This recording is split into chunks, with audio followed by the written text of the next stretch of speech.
Yeah, we've got a, you know, opportunity to go and play again this week. We need to get this start. We've got to change this around. We've got to make progress this week. I'm not. We have a good opponent to play this Saturday. North Texas is very good offensively. Has a quarterback in Chandler Morris who's playing at a high level. His coach's son. Gets the ball out really well. Does those things at a high level. They have a running back, DeMaje Harris, that is averaging 8.5 yards a carry. There's a couple really good skill players. Damon Ward had 12 catches in their first game. And then I really like Wyatt Young, who's number 27 for them. Is a really versatile player, screens, a lot of different things. Had a 75-yard touchdown against Texas Tech. So they've got good players. Offensively, they play with a lot of tempo, a lot of pace. They can create explosive plays. They have a corner on defense, Ridge Tejada, who's one of the better corners in the American Conference. And so, big challenge for us. Go on the road. We got to go play well. We're going to have to go play well for 60 minutes, and do that. And so, that's where we're at. In terms of those types of things. Going back to Saturday night, we didn't do the things we needed to do to win the game. And that was I said to you guys after the game, we had a narrow lane to win that game. And, we needed to end up +2 in takeaways. We were even. We needed to, be very good in special teams. We gave up a kickoff return touchdown. And, had we been able to do a couple of those other things, then I think we get it to the fourth quarter where it's a, anything can happen type of situation. And we weren't able to do that. We've got to continue to string along our execution the way that we want. But by the same token, we're going to go right back to work and do things that we know that will help us improve. We've improved over the last 2 weeks. We've got to continue to improve. And, and there's things there. It's frustrating. Look, I don't like being in the situation that we're in right now. Nobody wanted to be 0-3 at this point. I didn't want to lose to BYU. I wanted that game more than anybody in the state because I wanted it for the people in the state. But the fact of the matter is that we weren't as good as them, and for us to have won that game, we were going to have to do things at a higher level than what we did it. And so we have to work and get that fixed and go on and improve, and that's the plan that way. Injury-wise, because I know that'll be the first question, so we'll go from there. Devon Harris will still be out. I don't know what his potential availability could be for next week. My guess would be it'll be after the open date, but we'll see. Still no, imminent return on Harrison yet that I have a timetable on, so there's not one to give. Dwayne McNeely had an MRI this morning. I would count on that being an extended period of time that he is out. I feel terrible for him because he worked so hard to get back. And, you see when he gets the ball, there's like a different rush to it. And, so that's a loss there. Caleb Driscoll had thumb surgery last week. He'll be out for an indefinite period of time. Of course, with Nate Geiger was already out. You guys knew that. I don't know if there's any. Yeah, so Wyatt Eckler has a broken thumb that he's going to play with, and the plan right now will be that he will get a surgical pin put in during the open date. The anticipation is that he wouldn't miss any games, but he's going to have a procedure done in a couple weeks when we get to that. So. It's a knee issue, yeah. So when you watch the film on North Texas, they gave up 66 last week at Lubbock. In your opinion, what happened in that game? Well, here's the thing. I'm not going to, and we're going to talk to the team about that. We're not going to judge a team based on, when an avalanche hits, okay? We went through that at Arizona State where all of a sudden an avalanche hits where you give up a couple touchdowns on the offensive side of the ball and the whole thing. They had a stretch. It was 17-7 to start the second quarter or something, and they had about a 5 or 6 play stretch where there was a pick six and 2 other interceptions, like right deep in their territory. And the next thing you know, it's like bang, bang, bang, and the whole game had changed. So, it's unfortunate for them in that situation. As coaches, we've all been through that. I don't think that's a reflection of their team at all. Wasn't anything. That was just sometimes you just, in the attempt to dig yourself out of a hole, you dig yourself a bigger hole, and I think that happened in that situation there. College football is a weird thing. You don't ever compare scores either. And, so you're not going to look at that and go, well, the game ended up this. So that means absolutely nothing, because Saturday night when the 2 teams play, that score last week and our score last week will mean jack squat. So that it's not going to be a thing. Do you see Chandler Morris being kind of a gunslinger, kind of a... He's good. He's good. I mean, the thing is with him, like, he gets the ball out really quick on their screen game. He's very decisive with what he's doing. He's accurate. He's over, right close to 63%. And not all of these are like, he's not throwing bubbles all the time or anything like that. And they've got a collection of skilled players that are really good. So this is a huge challenge defensively. And we've got to play better defensively. Like, that was one thing that I think that when we look at like where we're at right now and what our expectation needs to be, there's a few people that need to raise their level of play to what we expect it to be. And, this will be a tremendous challenge this week in order to do that. Yeah, do you expect J-Mike to play a bigger role this weekend, and how much would his return obviously help? Yeah, I mean, obviously. So, we all had that thing talking in the spring about rank our offensive players. Well, number 1 and number 2 have played 8 total plays this year, So that kind of has a little bit of something that impacts some. He played 8 plays Saturday night. He really didn't take team reps until Thursday. He will be cleared. So he'll be full team reps today, tomorrow, Wednesday. The anticipation is that his role will expand this week. His role should expand next week. And if there's any residual, to the expansion of the role, that the hope would be coming out of the open date that he's fully ready to go and play basically every play in a game. Would he be ready to play every play in a game right now? No, there's still going to be some situational things with him in that regard. But he is improving. He's in a good spot. He's in a better spot today than he was last Monday. So that's progress where there's a continual build and climb. And obviously we need him. So, that's a huge benefit when he's back playing for us. Jay, along those lines at tight end, how far has Clay Nance come since spring? It seems like he's gone a mile, and obviously started his career on the defensive side of the ball. Yeah, Clay's come a long, long ways, so here's Clay in a nutshell. Clay's very talented. Had a really, really good catch the other night, like a big play. And when you looked at that, you're looking at that and go, okay, that looks the way it should look. A 6'5" guy catching a ball like that over the middle of the field with the speed that he has. He's the fastest of our tight ends, okay? And he's actually faster than you'd be surprised with some of the people. I mean, he's a very fast person. But, I think he had 2 missed assignments also in a limited number of plays. So, right, like there's a tightening up of his game. The hope is that, okay, you gain confidence by making a big play, that now you carry that forward into all your preparation, knowing the fact that you do need to play and we do need you on the field. And look, there's a vision for us at some point where him and John Mike are on the field at the same time, and it gives you a lot of flexibility to certain things. We just got to be able to realize that as we grow and continue. Okay, speaking of Clay, how do you land a CSU Ram? How did this happen? So we recruited him out of high school, and he didn't end up coming here.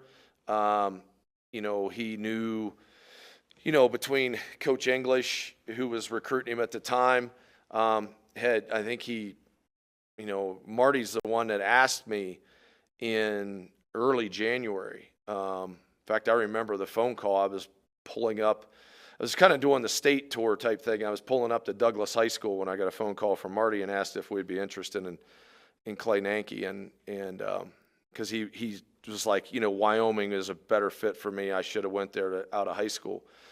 And, we were interested. Got it worked out.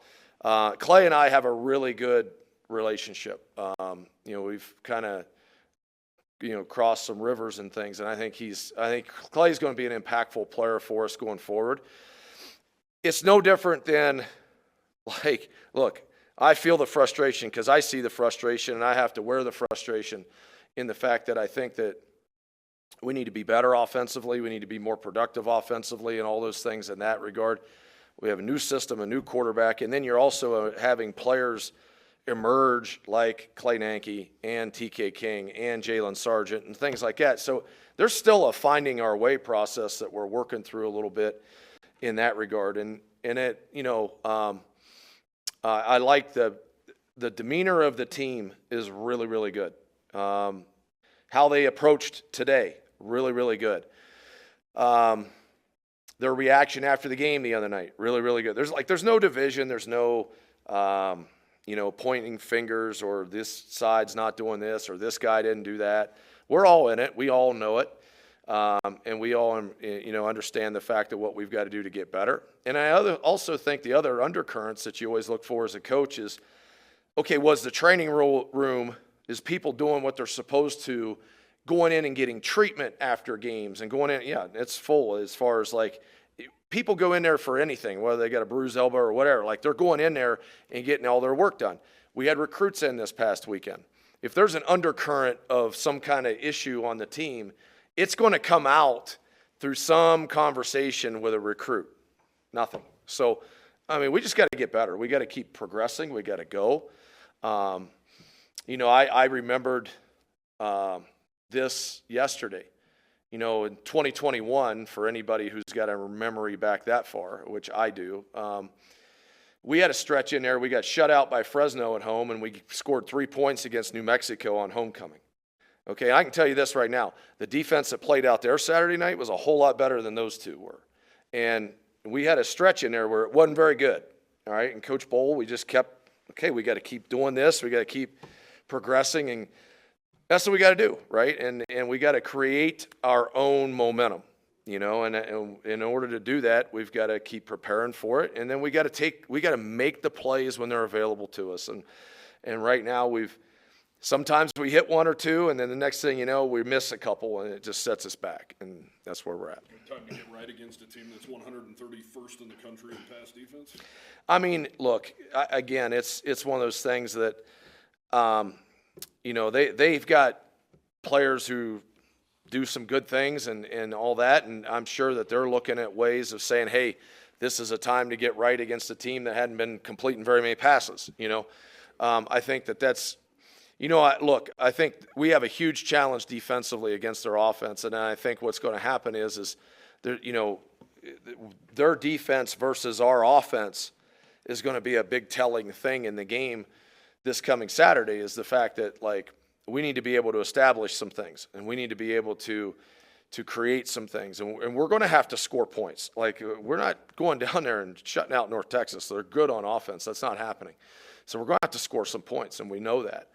And so, you can't have misfires, and I thought the other night we had some openings that we got to put on people and do that. And I still, we're all good. I think I've got faith in Evan he's going to continue to grow and get better. There's no question about that. And again, if it was, if I didn't look out on the field and see a really, really good defense that we were playing against the other night, then my concern level would go up more, because I thought that if you look out there at all three levels, they were pretty good. So it was a challenge. We talked about the quarterback play a lot, obviously, but what's been your evaluation just of the offensive line play through the first 3 games? So, we have 4 starters back in the offensive line. I think there's been a lot, there's been good moments with those players there. I think where we're at is we had 1 starter who's not back in the offensive line, and we've replaced that person with a redshirt freshman who's out for the season and another redshirt freshman behind it. And so there's some growing pains that's happening right now. And in that regard there, that's not our sole issue. We've had snap issues. We've had some other things that way. We've also had you know, and these are little things, but we've had a number of tracks with the running backs not hitting it in the right spot. So if I'm blocking a person a certain way, expecting the ball to cut this way, and you're bringing the ball back into where I'm blocking the guy, then it all doesn't look good. So again, there's certain things there where we've got to get better and cleaner. We got to trust the track some more at running back, and some of the things where at times we get in it and then all of a sudden want to bounce something or lose the faith in the block. And so instead of there being, okay, we stick it in there, there's 4 or 5 yards directly, we try to go lateral to it and we're getting hit at the line of scrimmage, and it's, so there's a combination to it. But I think that, obviously the other night was very challenging for our offensive line because of who they are and everything that way. And we knew that kind of going into it. But, it's like anything. We got to be better in all of our areas of our team. And, that's no different. How much does that kind of hurt the passing game, just not being able to get the running game going? Yeah, well, it's all tied together. I mean, we're not a team that's going to function real well in 3rd and 11 right now. That's not our best thing. I'm glad, though, that Evan the other night, we had a 3rd and 14. He took it down and scrambled. It's like, yes, you need to do that. So there's just things there that at times that he needs to do as well that will help buy that timing for him and help buy a little bit of make some plays in that. So, there's layers there that go beyond just the protection to it. We also, look, with having a redshirt freshman at tackle, sometimes we got to chip a little bit, do some things there, and we did that last week. So there's just, layers to it. But getting a run game established at the University of Wyoming is a critical thing, right? And right now, we've not done that to the level of what we need to. Now, we've also had, you go back and the number of tackles that we have broken right now has not been where it needs to be. So there's a shared responsibility all the way around that we have to improve at. And part of it is that, we're not finishing enough plays either with the run or with the block at times and those types of things. So obviously, there's an internal pressure to perform and get that first win, but with the state of the conference and the state of college football, does that add an external pressure to perform at all? No, well, first of all, the internal pressure to perform and win is bigger within like myself and anybody else in the building than it's going to be from anybody on the outside. That's going to be part of it there. As far as the state of college football and how that relates, look, I'll say this. I know Tom gave a statement last week and the whole deal. We could be 3-0 and have won all 3 of our games 100-0.